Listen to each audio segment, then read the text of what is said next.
Welcome to the Encore Audio Archives YouTube channel. I'm Taper Dave, and this is my channel. I've uploaded hundreds of talks here that I've recorded at meetings in West LA, and I've also recorded conventions starting in 2013. I've got a bunch of those up. And Walt and Mary Murray, the original owners of Encore Audio Archives, started the company in the 80s, and Walt recorded Joe and Charlie's and a bunch of stuff down in Vista, California. My sobriety date is June 20th of 1994. I hope you find something you like, so please like and subscribe to my channel and comment down below. If you want to hear something that I don't have or that you don't see, I'll see that I get it. Anyways, take care and have a great day if you want to. Now it is time to introduce our main speaker for tonight, Wayne.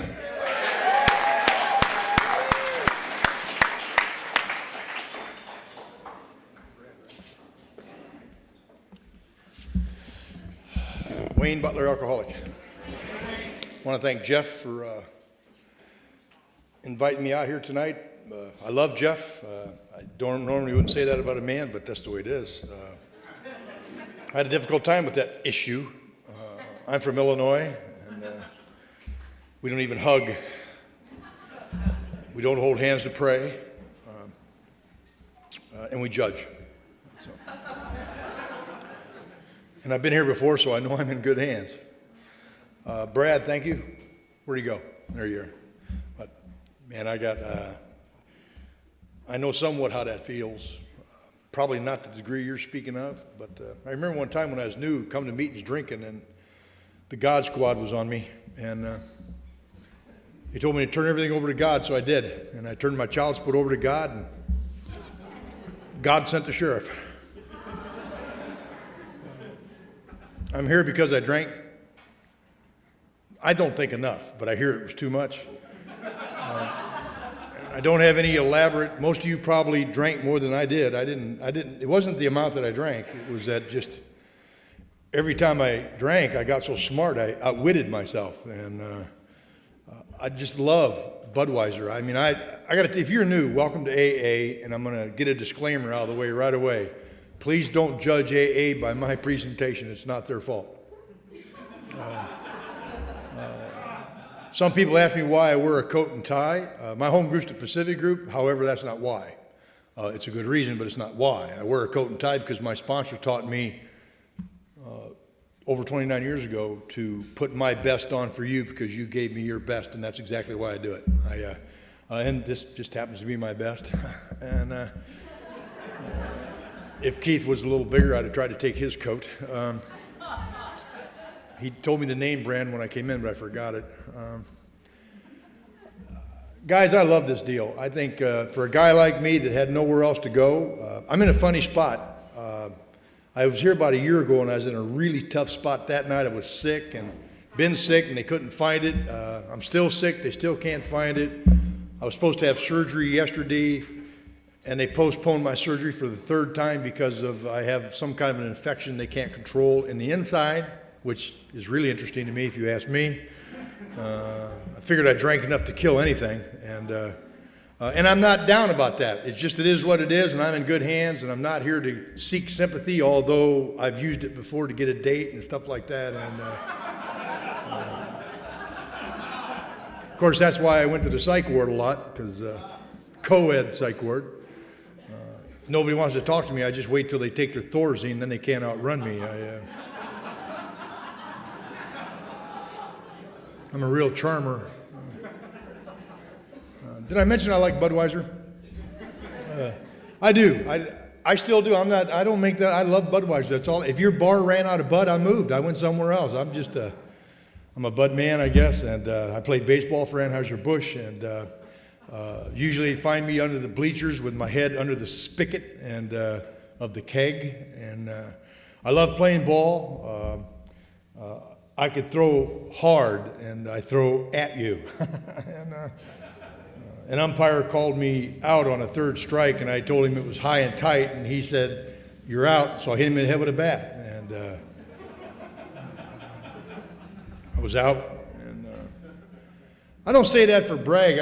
I'm not a tough guy. If you're a tough guy, don't get up with me after the meeting because you'll win. I'm sort of sensitive. And, My sponsor said touchy. I could probably use a Budweiser right now. In case you don't know it, you people are weird. If you're new and you're sitting there thinking, who are these people? We don't know. The book says we're people who normally would not mix. There you go. Almost every meeting I go into, I judge them first, and then I think, well, I don't fit here, and then I join, and then I stay, and then you wish I left, and then I don't like people. I don't. I'm better at it. I'm not saying that to put you off. I'm telling you newcomers something about me. I'm just not an embracer, and it takes everything I got to come into a place like this and just talk to people. I'm not much of a conversationalist, and if you're a therapist, I do not want your business card after the meeting. Don't offer to help me. I've had some people offer to help me. Did you know that? I've had people offer me free therapy, and I said, I get all that I can stand in the big book of Alcoholics Anonymous.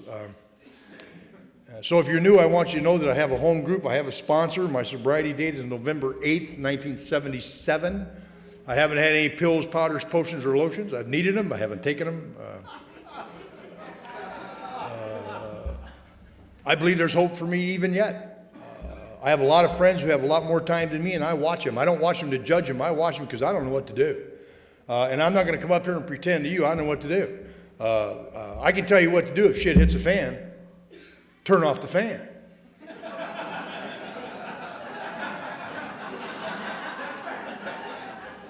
But I won't do that. I'll throw more at it. I have a sponsor because I have a history of treating my own illness.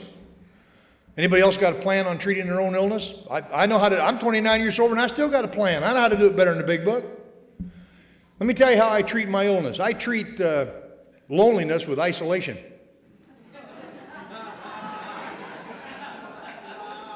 I treat anxiety with caffeine and sugar. And I treat depression with country western music.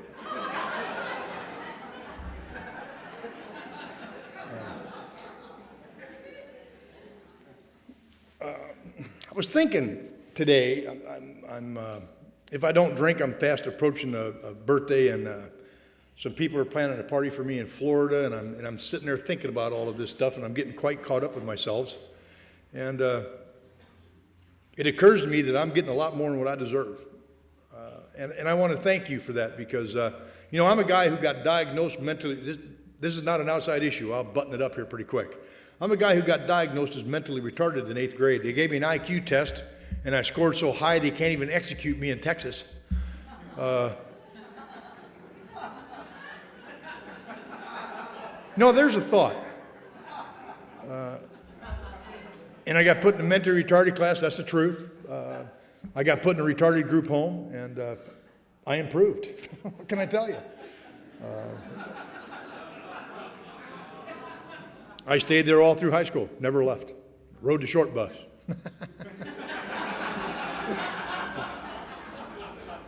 Played miniature golf, pee-wee, putt-putt. That's all we did, putt-putt. There goes the short bus. They're going to putt-putt. I won two gold-plated putters. You know, if I could learn to drive, I can putt. Let me tell you, I can putt. I just can't read the green. I'll be down there trying to. Never mind. I don't tell you that for sympathy. I just put that in. If you have a child that's organic, I don't mean no disrespect. I'm just telling you the way it was. And I'm baffled even today that I could be diagnosed like that, except for the fact that I know I come from an alcoholic home. And that alcoholic home did not make me alcoholic, but it put a definite spin on my personalities. And I learned a long time ago, victims don't stay sober. That is the truth. Victims don't stay sober, so I'm not playing the victim card, but I'm here to report to you I came a day with a lot of complications, and they had to be dealt with. And I found out in Alcoholics Anonymous that we have an application of a program that will solve all our problems. It says that in the book, but I tried to prove it wrong. But I'm living proof that I've recovered from being retarded, and that's not, I'm not doing a public opinion poll, by the way. In the last year, that's what I'm talking about. And I want to talk about it right now. My job to carry the message is to say what I used to be like, what happened, what I'm like now, and I'll do that. But I want to weave in a little bit of today because there's so much going on in my perception of the world. I've gone through some type of a psychic shift again. And if you're new, they're exciting because you don't know where you've been, you don't know where you're going, you're not sure where you are. Sober. And you know, when you have my amount of sobriety, people look at you and have expectations. They just do. They shouldn't, but they do. I do. You do.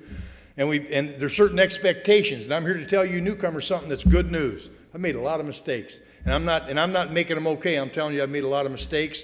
And I've corrected every one of those mistakes to the best of my human ability. That does not mean they accepted it. But that does mean I correct. And I'll tell you why I corrected it. It's because I want to be able to stay here with you. See, I'm the kind of guy that I spoil my chances everywhere. I burn bridges. I burn bridges before I get to them. I do. If I see a bridge coming, I'll burn it just to, I'm going to get it anyway.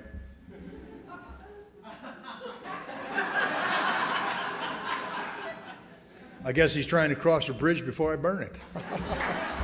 That really doesn't bother me. I don't care.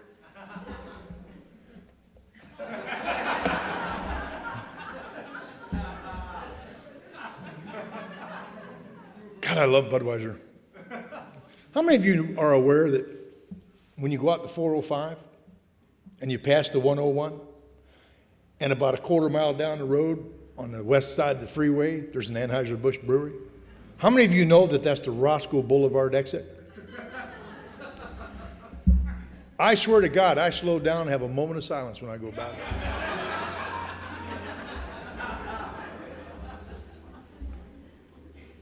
I weep when I see the Clydesdales in a parade. I just love those animals. What am I doing here? If you're new, my job, I guess, is to share about me, and I try to do that in an honest way. However, I do have a tendency. I don't ever let the truth stand in the way of a good story. So part of that transition I'm going through is I'm trying not to embellish nothing. It's taking all the fun out of my talk. I'm not trying to exaggerate nothing. I'm trying to just be factual to the best of my human ability. And I wanted you newcomers to know something, that rigorous honesty is as rigorous as you can be today. And everybody in this room, including myself, we're doing the best we can. I now know that. And if you're new, the book says we're hard on self. But that's when it comes to doing the step work. That's the rule, hard on self. But when it comes to everything else, every now and then we give each other a pat on the back because I got nowhere else to go. Man, if I leave here, where am I going to go? What am I going to do? I don't know. And I come from a background where I'm undereducated. I have absolutely few. The only skills I have is I'm a combat expert rifleman. I'm a combat expert with a pistol. I've done things I'm not proud of. I live with burdens, even though I'm sober 29 years, and you give me the ability to live with burdens that many of you have burdens as well. And I don't have to feel sorry for myself about it. But I lack a lot of the skills some people take for granted, and yet AA has taught me not to begrudge you that. I am really happy when people succeed. I love it when people succeed. I encourage people that I sponsor to succeed. Because success is all relative to the individual, I've come to understand. And I'm a guy that hates people that get anything. Because I got this thing in my mind that I've got nothing. That it's me against you. And I come into a room like this, and if I can spot you got it better than me, I somehow think you're better. I think better off means better than. That's what I think. Not today, that's what I thought when I came in here. So I had a very difficult time being sober in Alcoholics Anonymous. If you're new, it's so easy to say turn it over, but it's another thing to do it. That's why we get sponsors in AA, I think. That's why we get home groups, so we can band around each other until the pain of the past passes in our inventory work, because I'm just that far away from a drink some days. I'm pretty happy-go-lucky. I've got a pretty easygoing nature. I'm not, I can have my anal moments, if you will. But the only time I really get strange is when I'm afraid. And I'll tell you, the one thing I don't want to admit is I'm afraid. I remember I got back in Vietnam the first time in 1969, and I'd only drank a couple of times. And bad things happened both times, so I was never going to drink again. And I remember I was given a letter from the President of the United States that says I'm brave. And that's not the CMH, so I'm not trying to imply that. But I got a letter from the President of the United States saying that I'm brave. And I don't believe it, because deep inside where the world doesn't see, I feel like a coward, and I don't know why I feel that way. But I'm going to tell you something. You pour Budweiser on top of it, and I should have got 2 letters. You hear me? Without a drink in my body, I can't talk to a girl. I can't. I just can't. I have a great pitch prepared. I mean, I can really work up the words, but I never say them. I can't do it. And I'm not going to go tell the guys. You don't tell the guys that. You brag, you lie. I'm a good liar. I impersonated a policeman for 2 years and never got caught, folks. Don't do that. That's a true story. I was going to meetings and doing that. I'm sure you're happy to hear that, Brad.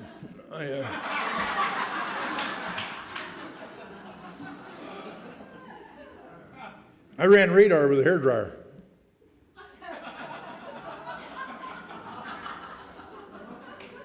That's the truth. I took, you ladies, remember those old hair dryers, the ones that looked like a gun that had that like 1 3/4 inch tube? I know I measured it. I built a cone around it, and I'd sit in a car at 2 in the morning and run radar at people. And I had a CB radio in my car. I'd act like I'm talking to headquarters. I was out of my friggin' mind. My sponsor knew what I was doing. He thought it was cute. Till I got a red flashing light, you plug in your cigarette lighter, and I started chasing people.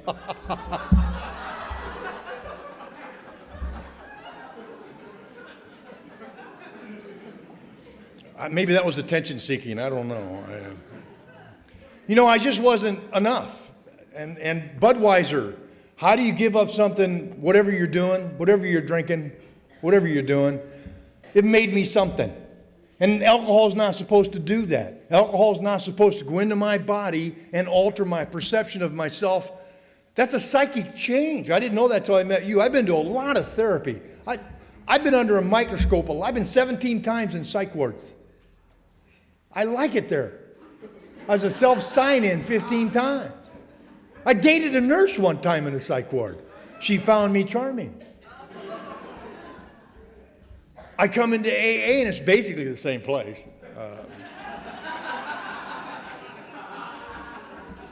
And I don't know what's wrong with me. I've been diagnosed so many times, I don't know. But the one thing I've never been diagnosed that had any effect upon me was alcoholic. I'm not an alcoholic. All I drink is beer. I'm not alcoholic. I served 2 tours of duty in Vietnam. I'm not alcoholic. I've got 4 rows of ribbons. I'm not alcoholic. But when I'm alone, I'm scared of everything. I am. I'm scared of everything. I don't know how to overcome that. All I know is it's an unconscious thing, but I know when I drink Budweiser, I'm not afraid, and I don't know that intellectually. I know it spiritually. I know if I can just get 4 or 5 Budweisers, I'm so good looking I can't stand it. I just know that. I don't go up to the bartender and say, "Hey Larry, I'm feeling ugly today. Give me some Budweiser." You don't say that. But I'll tell you how powerful that effect was. That effect was so powerful that I put myself in a dumpster.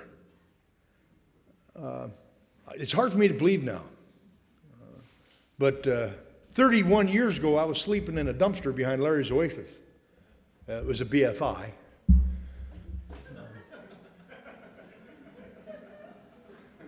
And one night, I heard a knock on my dumpster lid. I was home.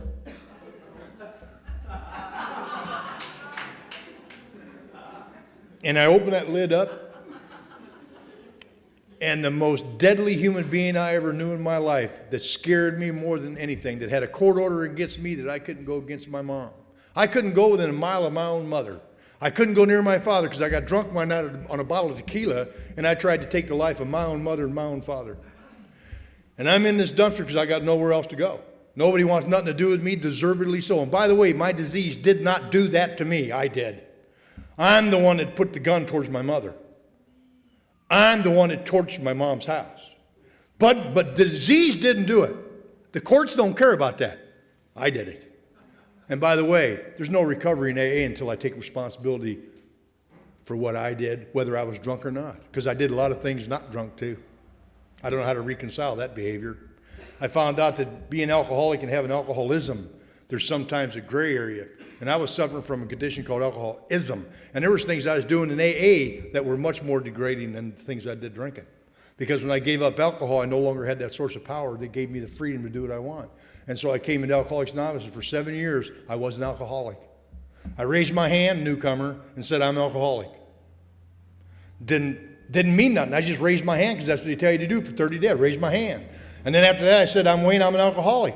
And I went to meetings every day, and I did the deal. But you know what? It never traveled from here to here. I didn't understand what I had. And at 7 years of continuous dryness, I'm putting newcomers up against the wall. I'm sponsoring them through attrition. I'm grabbing them by the throat and telling them they don't have to worry about drinking and dying. If they drink and make me look bad, I'll take care of it for them. And my sponsor said, that's not how we do it here.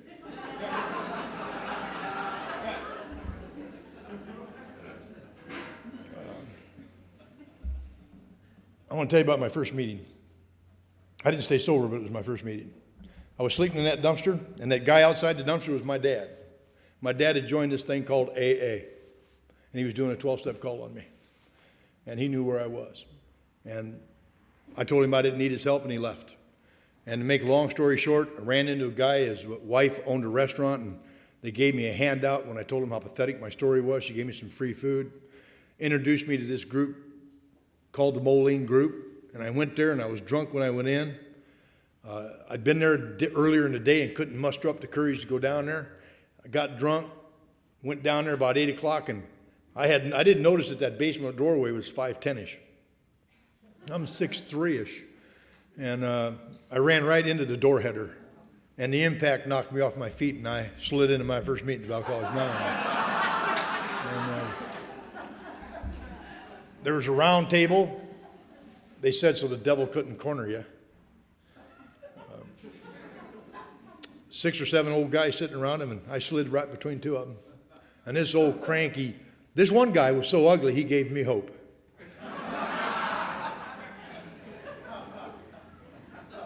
His name was Barney. He gets up out of his chair and he goes just like this. Gave me the safe sign. And then he said, slide right in here, dummy. We got a wrench to fit every nut that comes in the door. And he said, my name's Barney, I'm an alcoholic, and I'm going to be your sponsor. He didn't give me time to interview. And he was my sponsor for 29 years, 5 months, and 4 days. Clancy was my sponsor for 3 years in the meantime when Barney got really sick. Barney died April 17, 2002, and I had no idea you could miss a human being like I miss him. For 29 years, 5 months, and 4 days, he was the closest thing to God I ever had in my life because he took the worst I had to offer and wouldn't walk away from me. And I'm the kind of guy that will do everything I can to drive you away so you can prove you love me. Isn't that interesting? And you see, the thing I could always fall back on was Budweiser. I could always rely on Budweiser, always, even at the end.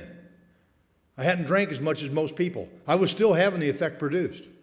But I'm living on the street, and I go to meetings for 5 years and drink. I can't not drink.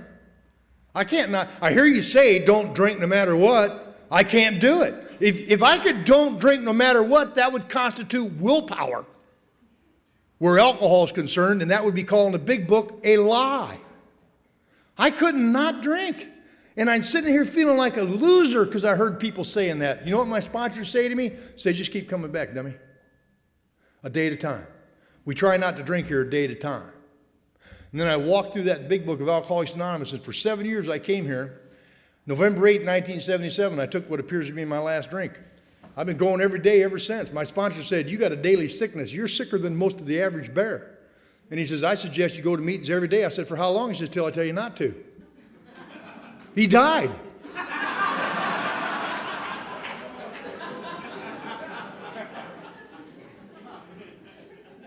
He died April 17, 2002. I missed my first meeting, November 25th, 2002. And that's a date you remember. It's the first day in my sobriety I didn't go to a meeting. I've been to a meeting in every country I've been in every day. I've not allowed any excuses to permeate the treatment of my illness because I'm a taker. I'm an advantage taker. And I'm not, that's for this alcoholic because I'm sicker than the average bear, my sponsor said. You know, it's something that's very interesting that I want to lead into with that. I've got to do an awful lot of things in my sobriety that I'm incapable of doing. Do you know I'm afraid of closed places? Even today, I have a tough time flying on airplanes. And I probably fly 100,000 miles a year to carry the message of Alcoholics Anonymous, and I can't stand to get on that plane. I can't stand it. Do you realize it's a metal tube?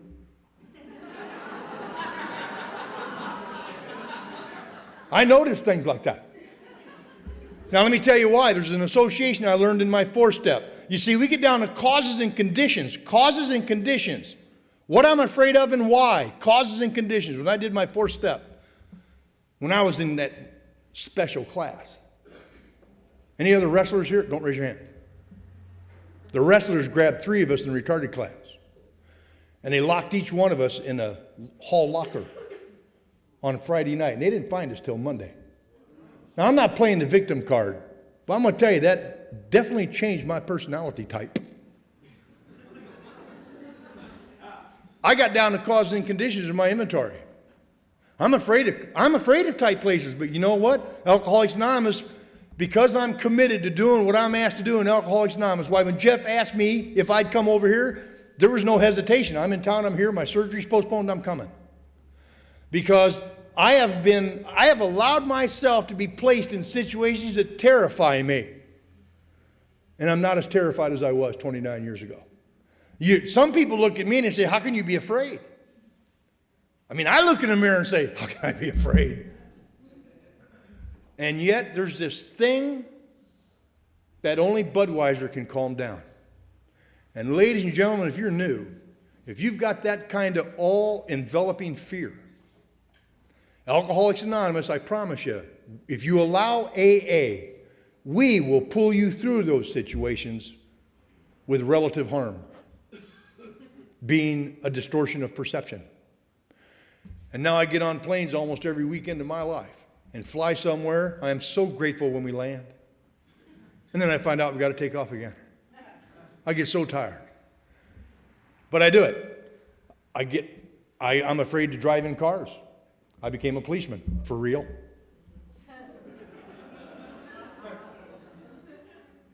When I was 9.5 years sober, it was revealed to me that I wanted to be a cop.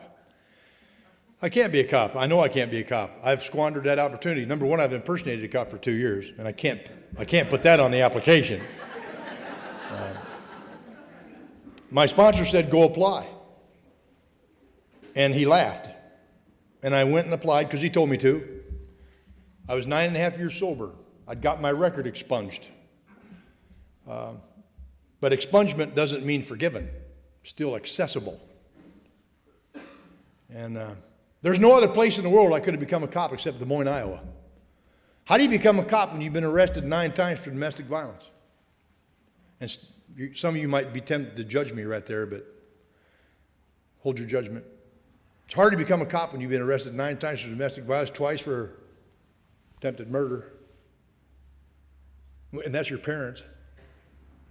And you've been psychiatrically institutionalized 17 times. It's really hard to become a cop. Unless you live in Iowa.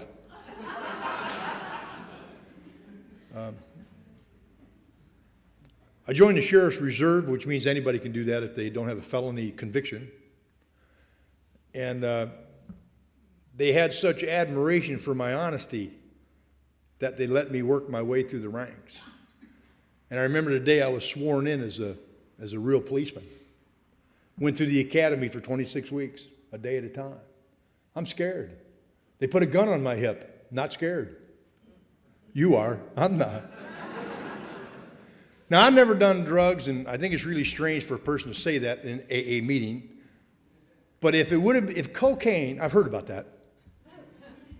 If cocaine was anything like this, a high-speed chase, 130 miles an hour, lights and sirens, running through intersections. I'd have done a lot. It wasn't the power trip. God does for us what we can't do for ourselves, and I got to 12-step an awful lot of people like me in the backseat of that squad car. I took a lot of guys to AA instead of them going to jail, instead of them going to prison. God used me. I'd like to make it about me, but it's not. If you're new, I just want you to know something. When we come here and we turn our will and our life over to the care of God as we understand Him, I turn my will and my life over to the care of AA, which I think God and AA are synonymous. I turned my will and my life over to the principles of Alcoholics Anonymous to the best of my ability, and as I said, I made a lot of mistakes. But I'll tell you, I remember I had this old boy in the backseat of my squad car. He blew a 025, which in Iowa is mandatory treatment. It's going to cost him 40 grand. I said to him, I said, look, I've seen you before. I don't know if you're alcoholic or not, but I think you might have a bit of a problem. And he says, if I take you down to the jail now, you're going to blow over 02 and you're going to have to pay. I'm going to make you a deal. Special tonight only. You got 5 minutes to answer me yes or no. I'll take you to 10 AA meetings and I'll drive you around till you drop below 02. Now, isn't that a good deal? That's a good deal. He said, no. Said, if you're in it, I want to go to jail.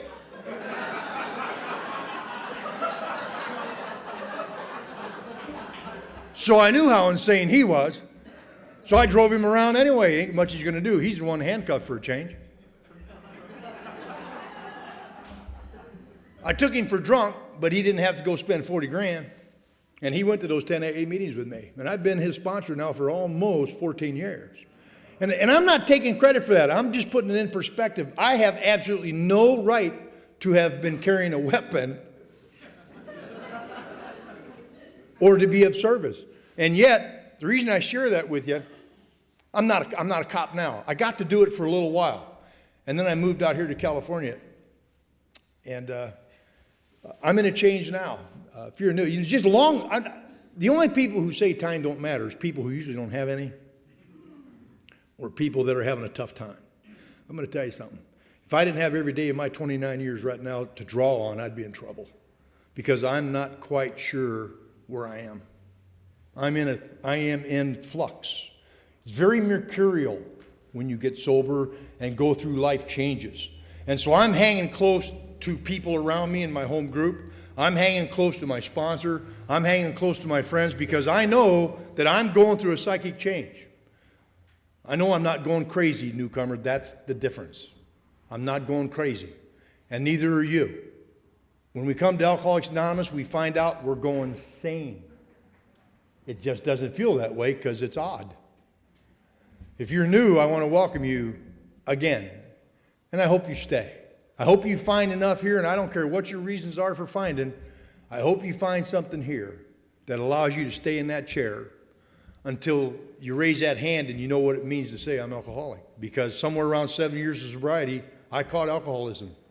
I thought, oh my God, I am afraid, and it's okay. I feel different. I don't feel like I'm a part of. I don't feel like I fit in. I don't feel like I belong. And then you allowed me to work your 12 steps. And by the way, that's a privilege. Not everybody gets to work them. You allowed me to work your 12 steps. You allowed me to make amends to my mother and my father. You allowed me to walk away when they told me to get out of their life forever. And then you were there when they said, come over for dinner. You were there when my sponsor showed up for my graduation at the police academy with the group. I didn't invite the group. Some of them had outstanding warrants. My time's up. Simply put, just keep coming back. Sober's not enough. It's a good start. Sobriety is not enough. It's a start. But I'm going to suggest to you that if you can find whatever it is inside you that's desperate, that says, whoever that one guy was, shut up, Wayne. Just shut up.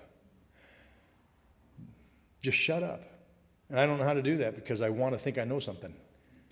And there's a guy who once said that AA is the only society in the animal kingdom where the young try to devour the old. And I wanted all the old timers to die. I'd sit in meetings and I'd look at Bill and Bob's picture on the wall. I would. I'd stare at them and I would visualize mine floating up between them.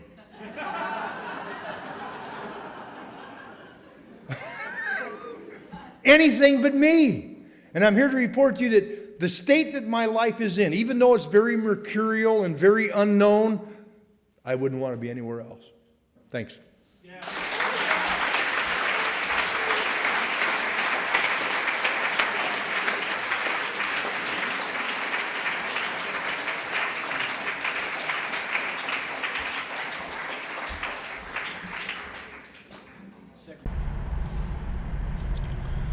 Okay, this is how I prepare my drone for launching. I like to do it inside the cab of my truck so I'm not standing outside in the weather. To install the joysticks for control, up and down, right and left, powered on. I have an Android phone that I use to connect it to the drone with. And it's actually controlled through the iPhone, through an app. Oops, wrong way. It's actually controlled through the iPhone, or through this Android phone, through the app. It's actually controlled through the Android phone, through an app, and you connect it through this short connection right here.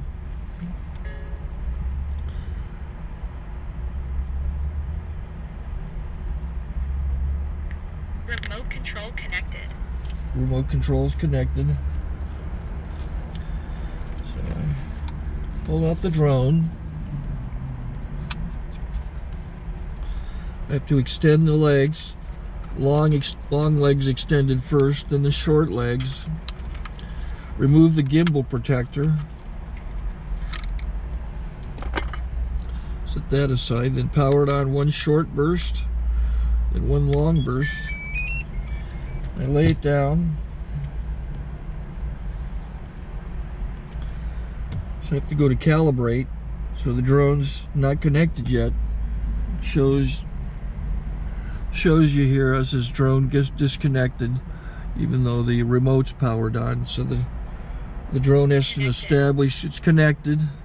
So I go into the app to calibration mode. First I'll calibrate the remote controller. Start calibration. Out, in, oop, out, in, up, down, and then this little wheel is to control the gimbal. So it's calibrated. Go to gimbal calibration, start calibration, and then it calibrates the gimbal. I don't know if that shows up. The gimbal's moving all over the place. Changes, you can see it on the video. And I'm calibrated to take off. It's acquired 7 satellites at the moment. There are 26 satellites up in the sky, which it has to acquire before you can take off. So it's connected. It's got enough satellites. This is white. I can go to press this little arrow button, swipe right to take off, and it would start the motors if I slid this to the right. But I'll wait till I get outside. Don't want to do it inside.